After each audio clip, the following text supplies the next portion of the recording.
Hello friends, എല്ലാവർക്കും Android Malayali എന്ന YouTube ചാനലിലേക്ക് സ്വാഗതം. ഈ ഒരു വീഡിയോ ബജാജ് ലോണുമായി ബന്ധപ്പെട്ട വീഡിയോ ആണ്. ഓക്കെ, അപ്പം നമ്മൾക്ക് എല്ലാവർക്കും അറിയാം ബജാജ് EMI ആയിട്ട് ലോൺ കൊടുക്കാറുണ്ട്. അപ്പം ആദ്യമായിട്ട് അല്ലെങ്കിൽ ഇതുവരെ എടുക്കാത്തവർ, എടുക്കാൻ ആഗ്രഹിക്കുന്നവരൊക്കെ അറിയാൻ വേണ്ടിയിട്ടുള്ള ഒരു കാര്യമാണ്. നമ്മൾ ചിന്തിക്കുന്നത് പോലെ തന്നെ മാസം ഒരു നിശ്ചിത തീയതിക്കുള്ളിൽ പൈസ ഇട്ട് വെക്കണം. അതായത് ബജാജിൻ്റെ നോർമലായിട്ട് 2-ാം തീയതിയാണ് കട്ടാവുക എന്ന് വെച്ചാൽ 1-ാം തീയതി രാത്രി 12 മണിക്കുള്ളിലായിട്ട് നമ്മൾ അക്കൗണ്ടിൽ പൈസ കയറിയിരിക്കണം. 2-ാം തീയതി രാവിലെ 7 മണിക്ക് ഇട്ടാലൊന്നും നടക്കില്ല. എന്ന് വെച്ച് കഴിഞ്ഞാൽ അത് 1-ാം തീയതി രാത്രി 12 മണി കഴിഞ്ഞ് കഴിഞ്ഞാൽ അത് മുതൽ സ്റ്റാർട്ട് ചെയ്യും ഓരോ ആൾക്കാരുടെ ബജാജിൻ്റെ ക്ലയൻസിൻ്റെ കയ്യിൽ നിന്ന് അവർ പൈസ പിടിക്കാൻ വേണ്ടിയിട്ട്. അപ്പം കമ്പ്യൂട്ടർ സെറ്റ് ചെയ്തിരിക്കുന്നതിനനുസരിച്ചിട്ടായിരിക്കും ഈ പൈസ പിടിക്കാം. അപ്പോൾ ഒരുപക്ഷെ നമുക്ക് രാത്രി 12:01 തന്നെ പൈസ കട്ടായേക്കാം, അല്ലെങ്കിൽ രാവിലെ 10 മണിക്കായിരിക്കാം, അല്ലെങ്കിൽ 2-ാം ദിവസം വൈകുന്നേരം 5 മണിക്കോ 4 മണിക്കോ ചിലപ്പോൾ കട്ടായേക്കാം. നമ്മൾ കൃത്യമായിട്ട് സമയം പറഞ്ഞു വെക്കാൻ പറ്റില്ല. അതുകൊണ്ടാണ് പറഞ്ഞത് 1-ാം തീയതി രാത്രി 12 മണിക്ക് മുമ്പായിട്ട് നിങ്ങളുടെ അക്കൗണ്ടിൽ ക്യാഷ് ഉണ്ടായിരിക്കണം. അങ്ങനെയാണ് നിങ്ങൾക്ക് വേറെ ചൊറയൊന്നും സാധാരണയായിട്ട് വരാൻ സാധ്യതയില്ല. പിന്നെയുള്ള കാര്യം എന്ന് വെച്ച് കഴിഞ്ഞാൽ ഈ പൈസ കട്ടാവുന്നത് ഇതിന് ഇങ്ങനെ നിങ്ങൾക്ക്, അതായത് 1-ാം തീയതി രാത്രിയിൽ നിങ്ങൾക്ക് പൈസ ഇട്ട് വെക്കാൻ പറ്റില്ല. 2-ാം തീയതിയാണ് നിങ്ങൾക്ക് പൈസ കിട്ടുന്നതെങ്കിൽ അതിന് മുമ്പ് പൈസ കട്ടായിട്ടുണ്ടെങ്കിൽ അവർ ടെസ്റ്റ് ചെയ്തിട്ടുണ്ടെങ്കിൽ നിങ്ങളിൽ നിന്ന് ഫൈനായിട്ട് 500 രൂപ പിടിക്കുന്നതായിരിക്കും. അതായത് കൃത്യം 1-ാം തീയതിക്ക് മുമ്പിൽ തന്നെ നിങ്ങൾ പൈസ ഇട്ട് വെക്കാം. 2-ാം തീയതി കഴിഞ്ഞ് കഴിഞ്ഞാൽ നിങ്ങളിൽ നിന്ന് 2-ാം തീയതി കഴിഞ്ഞല്ല, ഫസ്റ്റ് ടെസ്റ്റ്, അതായത് കമ്പ്യൂട്ടർ ആദ്യമായിട്ട് നിങ്ങളുടെ അക്കൗണ്ടിൽ നിന്ന് പൈസ പിൻവലിക്കാൻ വേണ്ടി നോക്കുമ്പോൾ, കമ്പ്യൂട്ടർ അല്ലെങ്കിൽ NSCH എന്നൊന്നും ഇതിനെ പറയാം, അത് ഒരു ഏജൻസിയാണ്, ഗവൺമെൻറ് ഏജൻസി തന്നെയാണ്. നമ്മുടെ ബാങ്ക് അക്കൗണ്ടിൽ നിന്ന് പൈസ എടുത്തിട്ട് അവരുടെ ബാങ്ക് അക്കൗണ്ടിൽ ഇട്ട് കൊടുക്കുന്ന ഒരു ഏജൻസിയാണ്. അവർ ആ റിക്വസ്റ്റ് ഫോർവേഡ് ചെയ്യുന്ന സമയത്ത് നമ്മളെ അക്കൗണ്ടിൽ പൈസ ഇല്ലെങ്കിൽ അത് ഫൈൽഡ് ആവും. അങ്ങനെ ഫൈൽഡ് ആയി കഴിഞ്ഞ് കഴിഞ്ഞാൽ നമ്മളെ ബജാജിന് കൊടുക്കേണ്ട എമൗണ്ട് എത്രയാണോ അതിൻ്റെ കൂടെ 500 രൂപ, സാധാരണ EMIയുടെ കാര്യമാണ് പറഞ്ഞത്, 500 രൂപ കൂടുതൽ അവർ പിടിക്കുന്നതായിരിക്കും. അതുപോലെ തന്നെ നമ്മൾ സാധാരണഗതിയിൽ ചിന്തിക്കുന്ന കാര്യം, ഈ ഒരു മാസം നമ്മൾക്ക് ബജാജിൻ്റെ ലോൺ അടക്കാൻ പറ്റിയിട്ടില്ലെങ്കിൽ അത് അടുത്ത മാസം അടച്ചു തീർക്കാം എന്നാണ്. പക്ഷെ അങ്ങനെയല്ല, അങ്ങനെ നടക്കില്ല. നമ്മളങ്ങനെ ചിന്തിച്ചിട്ട് കാര്യമില്ല. കാരണം അവർക്ക് കൃത്യം ആ മാസം തന്നെ ആ ഒരു EMI എമൗണ്ട് അടക്കേണ്ടതുണ്ട്, ഫൈൻ അടക്കം. അപ്പം ആദ്യത്തെ ഒരു 3 പ്രാവശ്യമെങ്ങാനും അവർ ബാങ്ക് ത്രൂ തന്നെ ചെക്ക് ചെയ്യുന്നുണ്ട്. നമ്മളെ അക്കൗണ്ടിൽ പൈസ വന്നിട്ടുണ്ടെങ്കിൽ കട്ടാക്കാൻ വേണ്ടിയിട്ട് നിശ്ചിത ദിവസങ്ങൾ ഇടവേള വിട്ടിട്ട് അവർ ചെക്ക് ചെയ്ത് നോക്കും. അങ്ങനെ ആയിട്ടില്ലെങ്കിൽ പിന്നെ അവർ കോൾ വിളിക്കും. അവസാനം ഒരു 15-ാം തീയതി കഴിഞ്ഞിട്ടൊക്കെ ആണെങ്കിൽ അവർക്ക് മെയിൽ വരും. നമ്മൾ അടുത്തുള്ള നിയറസ്റ്റ് ഓഫീസിൽ മെയിൽ വരും. പിന്നെ ആൾക്കാർ നമ്മൾ വീട്ടിൽ വരും. എന്നിട്ട് അവർ പൈസ വാങ്ങിയിട്ടേ പോകും. അതുമാത്രമല്ല, അപ്പം നിങ്ങൾ ചിന്തിച്ച് വെക്കരുത് ഒരു മാസം അടച്ചിട്ടില്ലെങ്കിൽ അടുത്ത മാസം 2 കൂടി അടച്ചാൽ മതി, അല്ലെങ്കിൽ ഫൈനും കൂടി അടച്ചാൽ മതി എന്നുള്ള കാര്യം ചിന്തിക്കരുത്. ആ മാസം തന്നെ എമൗണ്ട് കൊടുക്കേണ്ടത് നിർബന്ധമാണ്. ഓക്കെ, അതും നിങ്ങൾ വല്ലാണ്ട് വൈകിച്ചിട്ടുണ്ട്. ചില ആൾക്കാർ അങ്ങനെയാണല്ലോ, ഫോണൊന്നും എടുക്കില്ല, സ്വിച്ച് ഓഫ് ആക്കി വെക്കും. അങ്ങനെയൊക്കെ ആണെങ്കിൽ അവർ നിങ്ങൾ ഏത് അഡ്രസ്സ് കൊടുത്തിട്ടാണോ നിങ്ങൾ ലോൺ എടുത്തിട്ടുള്ളത് ആ ആധാർ അഡ്രസ്സ് അല്ലെങ്കിൽ അതിൽ പറയുന്ന അഡ്രസ്സിലേക്ക് അവർ വരും.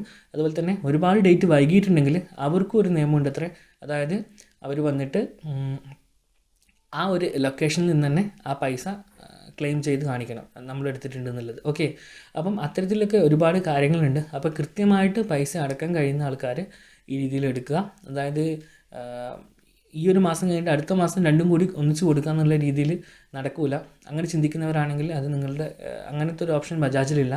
എല്ലാ EMI ഇങ്ങനെ തന്നെയാണെന്ന് എനിക്കറിയില്ല, ബജാജിന് ഇങ്ങനെയാണ്. ഓക്കെ, ഇത് അവർ കുറ്റം പറഞ്ഞല്ല, അവരൊരു രീതി അങ്ങനെയാണ്. അതുകൊണ്ട് നിങ്ങളോട് ഞാൻ പറയുന്നത്, സാധാരണക്കാരെടുക്കുമ്പോൾ ശ്രദ്ധിക്കുക. നിങ്ങൾ കൃത്യമായിട്ട് അക്കൗണ്ടിൽ ക്യാഷ് വരുന്ന ആൾക്കാർ മാത്രം ഇത്തരത്തിൽ EMI എടുക്കുക. കൃത്യമായിട്ട് നിങ്ങൾ ക്യാഷ് അടിച്ച് പോകുന്ന ആൾക്കാരാണെങ്കിൽ നിങ്ങൾക്ക് വേറെ ഇഷ്യൂ ഒന്നുമില്ല. പിന്നെ ഇഷ്യൂ ഉണ്ടാകുമെന്ന് വെച്ച് കഴിഞ്ഞാൽ നമ്മുടെ അക്കൗണ്ടിൽ പൈസയുണ്ട്, നമ്മുടെ സിഗ്നേച്ചറിൽ എന്തെങ്കിലും മിസ്റ്റേക്ക് വന്നിട്ട് അങ്ങനെയൊക്കെ പണ്ട് പറഞ്ഞേക്കാം. എനിക്ക് ഇതുവരെ അങ്ങനത്തെ ഒരു ഇഷ്യൂ എന്തായാലും ഉണ്ടായിട്ടില്ല. അപ്പോൾ ഈ ഒരു കാര്യം ഓർമ്മിച്ച് വെക്കുക. കൃത്യമായിട്ട് 1-ാം തീയതി, ബജാജിൻ്റെ കാര്യമാണ്, 1-ാം തീയതി രാത്രി 12 മണിക്ക് മുമ്പായിട്ട് നിങ്ങളുടെ അക്കൗണ്ടിൽ കൃത്യമായിട്ട് പൈസ ഉണ്ടായിരിക്കണം. അതുപോലെ തന്നെ നിങ്ങൾക്കറിയാം, നമ്മുടെ ബാങ്ക് എന്ന് പറയുന്നത് ഇടയ്ക്കിടയ്ക്ക് നമ്മുടെ കയ്യിൽ നിന്ന് ചില ചാർജുകൾ ഈടാക്കാറുണ്ട്. ATM ചാർജ്, SMS ചാർജ്, അതുപോലെ തന്നെ എക്സ്ചേഞ്ച് ചാർജൊക്കെ വരും. നിങ്ങൾക്ക് ഗൾഫിൽ നിന്നൊക്കെ പൈസ അതേ മണിയിൽ വന്നിട്ടില്ലെങ്കിൽ US നിന്നൊക്കെ പൈസ അതേ മണിയിൽ വരികയാണെങ്കിൽ, യൂട്യൂബ് ഉപയോഗിക്കുന്ന ആൾക്കാർക്ക് അറിയാം, SBI ഒക്കെ ആണെങ്കിൽ നമ്മുടെ ആഡ്സൻസ് അക്കൗണ്ട് ക്രെഡിറ്റ് ആവുന്ന സമയത്ത് 45 രൂപ 55 രൂപ 2 ടൈമായിട്ട് 100 രൂപയോളം SBI കട്ടാക്കുന്നുണ്ട്. അപ്പം അത്തരത്തിൽ കട്ടാക്കുന്നത് കാര്യം ഓർമ്മിച്ച് വെക്കാം. ഞാൻ പറയാൻ കാരണം എന്താ വെച്ച് കഴിഞ്ഞാൽ, ഉദാഹരണത്തിന് ബജാജിൻ്റെ എമൗണ്ട് നിങ്ങളിൽ നിന്ന് പിടിക്കുന്നത് 2500 രൂപയാണെന്ന് വിചാരിക്കുക. നിങ്ങൾ 1-ാം തീയതി 2500 രൂപ കൃത്യം ആക്കി വെച്ചു, കൃത്യം 2500 രൂപ നിങ്ങളുടെ അക്കൗണ്ടിൽ ഉണ്ടെന്ന് വിചാരിക്കുക. ഓക്കെ, വൈകുന്നേരം രാത്രി ആകുമ്പോൾ ബാങ്ക് എന്തെങ്കിലും ഒരു ചാർജ് പറഞ്ഞിട്ട് ഒരു 2 രൂപ കയ്യിൽ നിന്ന് പിടിച്ചു. അപ്പോൾ എത്ര അക്കൗണ്ടിൽ എത്ര ഉണ്ടാവും? 2498 രൂപയിൽ ഉണ്ടാവും. ഓക്കെ, അപ്പോൾ 2 രൂപ നമ്മൾ കുറഞ്ഞു. പക്ഷേങ്കിൽ ഇതൊക്കെ ചെയ്യുന്നത് മനുഷ്യനുള്ള കമ്പ്യൂട്ടറാണ്. അതുകൊണ്ട് തന്നെ അവർ ഈ അക്കൗണ്ടിലേക്ക് 2500 രൂപ എടുക്കാനുള്ള റിക്വസ്റ്റ് അയക്കുമ്പോൾ നമ്മുടെ ബാങ്ക് അക്കൗണ്ട് കാണിക്കും ഇൻസഫിഷ്യൻറ്റ് ബാലൻസ്, അല്ലെങ്കിൽ നമ്മളിൽ ഇത്രയും പൈസ ഇല്ലയെന്ന് കാണിക്കും. അപ്പോൾ റിജക്റ്റായി. പിന്നെ നിങ്ങൾ 500 രൂപ കൂടുതൽ അടക്കണം. അപ്പം ഈ ഒരു പ്രശ്നം ഇല്ലാതാക്കാൻ വേണ്ടിയിട്ട് എപ്പോഴും നിങ്ങളുടെ അക്കൗണ്ടിൽ കുറച്ച് അധികം പൈസ കരുതി വെക്കുക. അതായത് ഏകദേശം ഒരു 500 രൂപ കൂടുതൽ കരുതി വെക്കുക. ഇപ്പോൾ 2000 രൂപയാണെങ്കിൽ 2500 കരുതി വെക്കുക. പറയാൻ കാരണം എന്ന് വെച്ച് കഴിഞ്ഞാൽ മാക്സിമം ബാങ്ക് അക്കൗണ്ടുകൾ പിടിക്കാനുള്ള ചാൻസുള്ള തുക എന്ന് പറയുന്നത് 30 രൂപ, 40 രൂപ, 50 രൂപ, പിന്നെ 100 രൂപ, അതൊക്കെയാണ്. ഓക്കെ, അത് മാക്സിമം എത്ര പോയി കഴിഞ്ഞാലും 500 രൂപയിൽ കൂടുതൽ ആവാൻ ചാൻസ് ഇല്ല. അതുകൊണ്ടാണ് ഞാൻ പറഞ്ഞത് 500 രൂപ നിങ്ങൾ എക്സ്ട്രാ കരുതുകയാണെങ്കിൽ എന്തുകൊണ്ടും നല്ലതാണ്. പറ്റാത്തവർ കുഴപ്പമില്ല, ഒരു 100 രൂപയെങ്കിലും എക്സ്ട്രാ കരുതി വെച്ചാൽ മതി. അതുപോലെ തന്നെ കൃത്യമായിട്ട് നിങ്ങളുടെ ബാങ്ക് അക്കൗണ്ടുകൾ ബാങ്കിൽ പോയിട്ട് നിങ്ങളിൽ എന്തെങ്കിലും വേറെ സർവീസ് ആക്ടിവേഷൻ ആയിട്ടുണ്ടോ തുടങ്ങിയ കാര്യങ്ങളൊക്കെ ചെക്ക് ചെയ്യുക. അതുപോലെ തന്നെ നിങ്ങളുടെ മിനിമം ബാലൻസ് കീപ്പ് ചെയ്യുന്ന ആൾക്കാർ കൃത്യമായിട്ട് ആ മിനിമം ബാലൻസ് കീപ്പ് ചെയ്യുക. മിനിമം ബാലൻസ് കീപ്പ് ചെയ്യാതെ വരുമ്പോഴും എന്തുണ്ട്, ഈ പറയുന്ന ബാങ്കുകൾ അവരുടെ ഒരു പിഴ ഈടാക്കുന്നതാണ്. അപ്പോൾ നിങ്ങൾ കൃത്യമായിട്ട് ഈ 2500 രൂപ ഇടുകയും ആ 2500 രൂപയിൽ നിന്ന് മുമ്പ് മിനിമം ബാലൻസ് വെക്കാത്തതിന് വേണ്ടിയിട്ട് ബാങ്ക് അവരുടെ ഫൈൻ എടുക്കുകയും ചെയ്ത് കഴിഞ്ഞാൽ പിന്നെ ബാക്കി ഉണ്ടാവില്ല. ചില ബാങ്കുകൾ കണ്ടിന്യൂസ് ആയിട്ട് എത്ര മാസമാണ് നിങ്ങളുടെ മിനിമം ബാലൻസ് ഇല്ലാതിരുന്നത് അത്രയും മാസത്തെ ഇത് കട്ട് ചെയ്യുന്ന ബാങ്കുകളൊക്കെ ഉണ്ട്.